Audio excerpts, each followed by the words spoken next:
Hey guys, today we're doing Exodus chapter 13, consecration of the firstborn.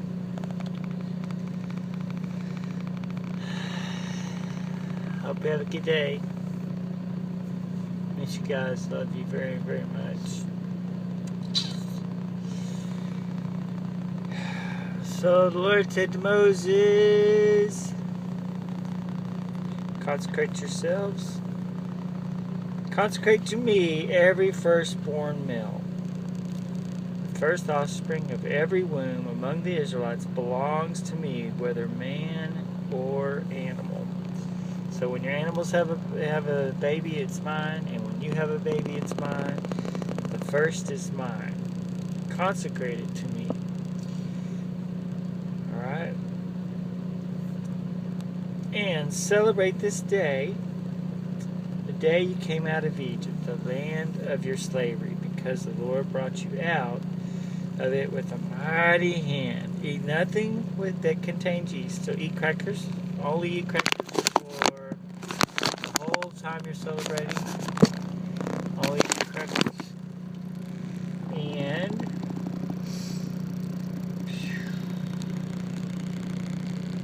when the Lord brings you into the land of the Canaanites, the Hittites, the Amorites, the Hivites, and the Jebusites, when you get this land that I promised you that you're going into right now, when it all belongs to you, because I told you and your grandpas and all the guys that were before you that I was going to do that.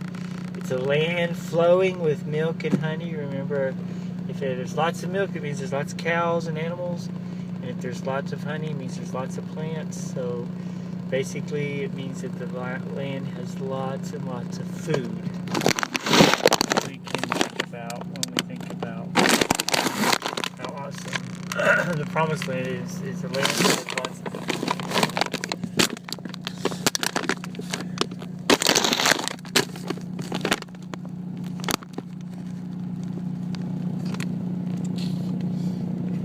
Alright, so it's a land that has lots of food.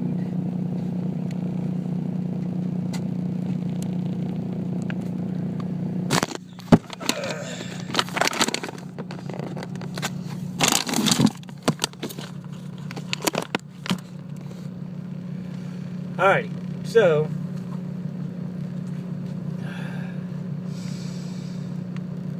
for 7 days, when you're going to have the ceremony, and this is what the party's going to be like for 7 days, eat bread without yeast, only eat crackers, basically. On that day, you're supposed to do this for 7 days. Alright, on that day, you tell your son, I do this because of what the Lord did for me when I came out of Egypt. Alright, so certainly all your kids are going to wonder why they can't have peanut butter and jelly sandwich and French toast. Nothing with yeast in it. When they ask you all about that, you're supposed to tell them the reason we do this is because this helps us remember the day that we had to leave Egypt because we were in a super good hurry and we didn't have enough time for our bread to rise. So we're celebrating when the Lord got us out of slavery.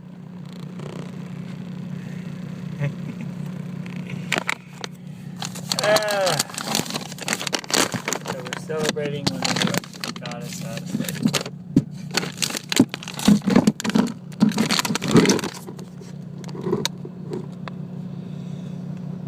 Alright.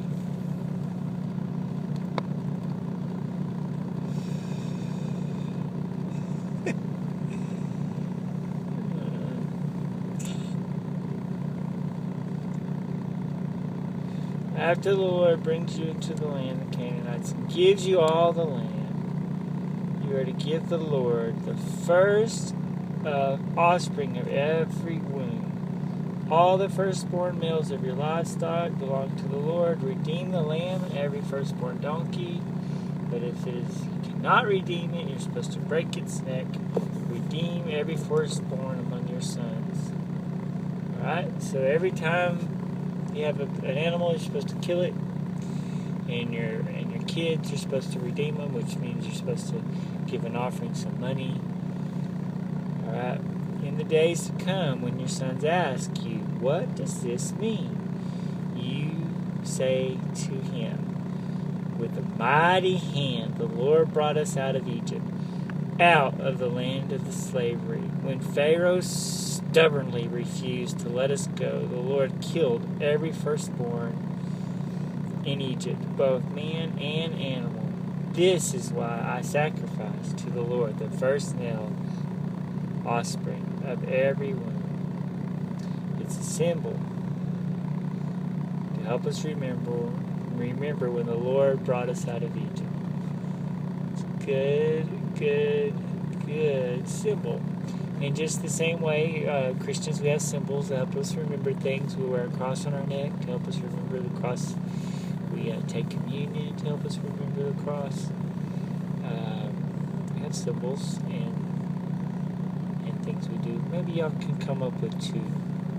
Think of two symbols we have that help us remember something God's done.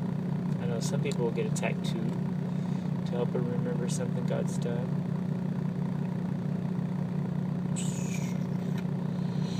Baptism. It's a very good symbol of our walk with Christ. Worship is a symbol of our surrender. We raise our hands like the policeman says, raise your hands. There's a couple. Alright, love you guys. Have a good night.